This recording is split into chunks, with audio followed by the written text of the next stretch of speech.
پھیرنے والا ہے۔ سو نیکیوں میں ایک دوسرے سے آگے بڑھو، تم جہاں کہیں بھی ہو اللہ تعالیٰ تمہیں اکٹھا کر کر لے آئے گا۔ یقیناً اللہ تعالیٰ ہر چیز پر پوری طرح قدرت رکھنے والا ہے۔ اور آپ جہاں سے بھی نکلیں تو اپنا چہرہ مسجد حرام کی طرف پھیر لیں، اور یقیناً آپ کے رب کی جانب سے بلا شبہ وہ حق ہے، اور جو بھی تم عمل کرتے ہو اللہ تعالیٰ اس سے ہرگز غافل نہیں ہے۔ اور جہاں سے آپ نکلیں سو اپنا چہرہ مسجد حرام کی طرف پھیر لیں، اور تم جہاں بھی کہیں ہو سو اپنے چہرے اسی کی طرف پھیر لو، تاکہ لوگوں کے پاس تمہارے خلاف کوئی حجت نہ رہے، مگر ان میں سے جن لوگوں نے ظلم کیا ہے، چنانچہ تم ان سے مت ڈرو اور مجھ سے ڈرو، اور تاکہ میں تم پر اپنی نعمت پوری کر دوں اور تاکہ تم ہدایت پاؤ۔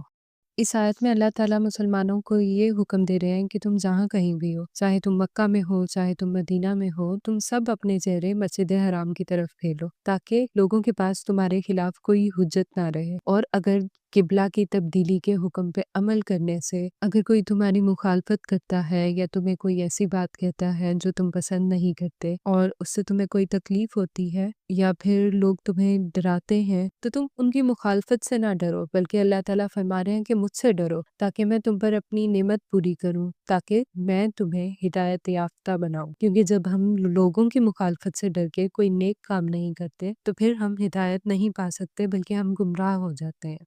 جیسا کہ ہم نے تمہارے درمیان تم ہی میں سے ایک رسول بھیجا ہے، وہ تم پر ہماری آیات تلاوت کرتا ہے اور تمہیں پاک کرتا ہے اور تمہیں کتاب و حکمت کی تعلیم دیتا ہے اور تمہیں وہ کچھ سکھاتا ہے جو تم نہیں جانتے تھے، لہٰذا تم مجھے یاد رکھو، میں تمہیں یاد رکھوں گا، میرا شکر ادا کرو اور میری نافرمانی مت کرو۔ اے ایمان والو، صبر اور نماز کے ساتھ مدد طلب کرو، یقیناً اللہ تعالیٰ صبر کرنے والوں کے ساتھ ہے۔ اور جو اللہ کی راہ میں مارے جائیں تم انہیں مردہ نہ کہو، بلکہ وہ زندہ ہے لیکن تم شعور نہیں رکھتے۔ یقیناً ہم تمہیں خوف اور بھوک سے، مالوں سے، جانوں سے، پھلوں کے نقصان میں سے کسی نہ کسی چیز سے ضرور آزمائیں گے، اور صبر کرنے والوں کو آپ خوشخبری دے دیں۔ وہ لوگ کہ جب کوئی مصیبت ان پر آتی ہے تو وہ کہتے ہیں بے شک ہم اللہ تعالیٰ کے لیے ہیں اور بے شک ہم اسی کی جانب لوٹنے والے ہیں۔ یہی لوگ ہیں جن پر ان کے رب کی طرف سے کئی مہربانیاں اور بڑی رحمت ہے، اور یہی لوگ ہدایت پانے والے ہیں۔ یہاں پہ اللہ تعالیٰ فرما رہے ہیں کہ اگر تم مومن ہو، اگر تم ایمان والے ہو تو تمہاری آزمائش بھی ہوگی، یہ جاننے کے لیے کہ تم اپنے ایمان کے دعوے میں کتنے سچے ہو۔ تو اللہ تعالیٰ فرما رہے ہیں ہم تمہیں آزمائیں گے بھوک سے، مالوں سے، جانوں سے اور پھلوں کے نقصان سے، اور خوشخبری ان لوگوں کے لیے ہے جو لوگ ان ساری آزمائشوں سے گزر جائیں اور پھر بھی صبر کریں۔ تو کامیاب وہ انسان ہے جو ان تمام تر مشکلات کا سامنا صبر کے ساتھ کرے، اور ان لوگوں کا مشکلات پر رویہ یہ ہو کہ جو بھی ہے ہمارے پاس وہ سب اللہ کی طرف سے ہے، اگر وہ چلا گیا تو اللہ تعالیٰ نے دیا تھا اور اسے لے بھی اللہ تعالیٰ نے لیا، اور بے شک ہم نے بھی واپس اللہ تعالیٰ ہی کے پاس جانا ہے۔ تو اگر ہم ایسا سوچیں تو دنیا کے لیے جتنی بھی محبت ہے وہ ہمارے دل میں نہ رہے، بلکہ ہمیں کسی بھی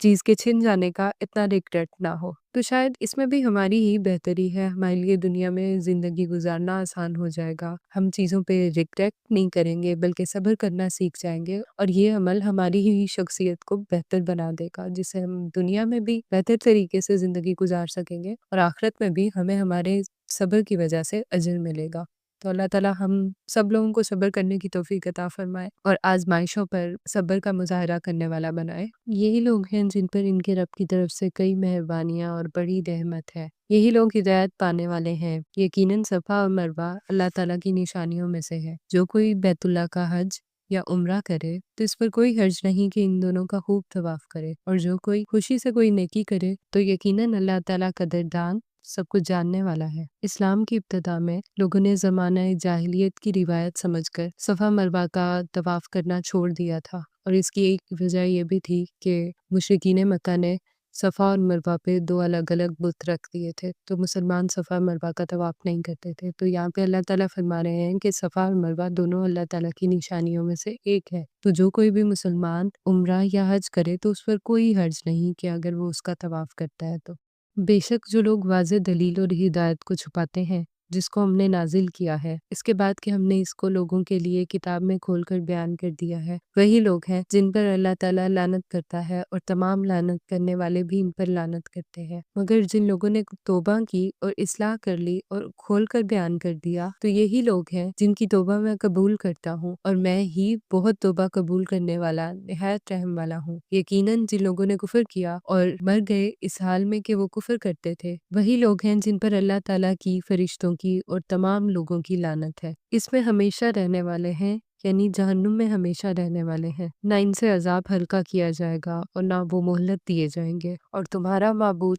ایک ہی معبود ہے اور اس کے سوا کوئی معبود نہیں، وسیع رحمت والا نہایت رحم والا ہے۔ بے شک آسمانوں اور زمین کی تخلیق میں اور رات دن کے بدلنے میں اور کشتیوں میں وہ چیزیں لے کر سمندر میں چلتی ہیں جو لوگوں کو نفع دیتی ہیں، اور اس پانی میں جو اللہ تعالیٰ نے آسمان سے اتارا، پھر اس سے زمین کو اس کی موت کے بعد زندہ کیا، اور اس میں سے ہر قسم کے جانور پھیلا دیے، اور ہواؤں کی گردش میں اور بادل میں جو آسمان اور زمین کے درمیان مسخر ہے۔ یقیناً ان لوگوں کے لیے بہت نشانیاں ہیں جو عقل سے کام لیتے ہیں۔ اور لوگوں میں سے ایسے بھی ہیں جو غیر اللہ کو شریک بناتے ہیں اور ان سے اللہ تعالیٰ کی محبت جیسی محبت کرتے ہیں، اور جو لوگ ایمان لائے اور وہ اللہ تعالیٰ کی محبت میں زیادہ شدید ہے۔ اور کاش جن لوگوں نے ظلم کیا ہے وہ دیکھ لیں اس وقت کو جب وہ عذاب کو دیکھیں گے تو سمجھ جائیں گے کہ یقیناً ساری کی ساری قوت اللہ ہی کے لیے ہے، اور یقیناً اللہ تعالیٰ بہت سخت عذاب والا ہے۔ جب وہ لوگ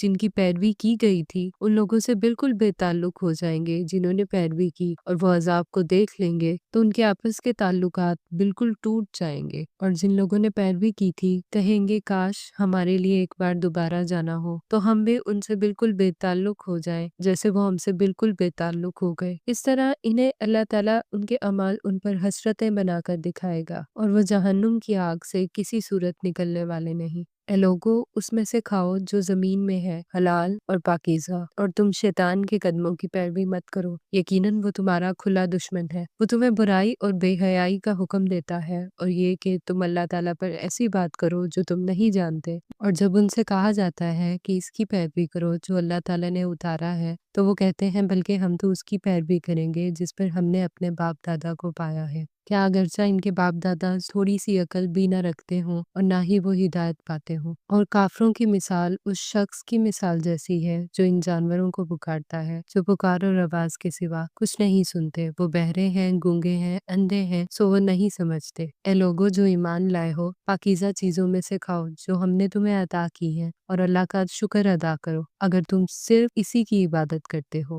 یقیناً اللہ تعالیٰ نے تم پر حرام کر رکھا ہے مردار اور خون اور خنزیر کے گوشت کو، اور جس پر غیر اللہ کا نام پکارا۔ پھر جو شخص مجبور کر دیا جائے اس حال میں کہ نہ وہ بغاوت کرنے والا ہو نہ وہ حد سے بڑھنے والا ہو، تو اس پر کوئی گناہ نہیں۔ یقیناً اللہ تعالیٰ بے حد بخشنے والا نہایت رحم والا ہے۔ یقیناً وہ لوگ جو چھپاتے ہیں اس کو جو اللہ تعالیٰ نے اپنی کتاب میں نازل کیا ہے اور اس کے بدلے میں وہ تھوڑی قیمت حاصل کرتے ہیں، یہ لوگ اپنے پیٹوں میں آگ کے سوا کچھ بھی نہیں کھا رہے، اور قیامت کے دن اللہ تعالیٰ نہ ان سے بات کرے گا اور نہ ہی انہیں پاک کرے گا، ان کے لیے دردناک عذاب ہے۔ یہی لوگ ہیں جنہوں نے ہدایت کے بدلے میں گمراہی اور بخشش کے بدلے میں عذاب کو خریدا ہے۔ سو کس قدر صبر کرنے والے ہیں آگ پر۔ اس کی وجہ یہ ہے کہ اللہ تعالیٰ نے اس کتاب کو یقیناً حق کے ساتھ نازل فرمایا ہے، اور وہ لوگ جنہوں نے اس کتاب میں اختلاف کیا بلا شبہ وہ بہت دور کی مخالفت میں ہیں۔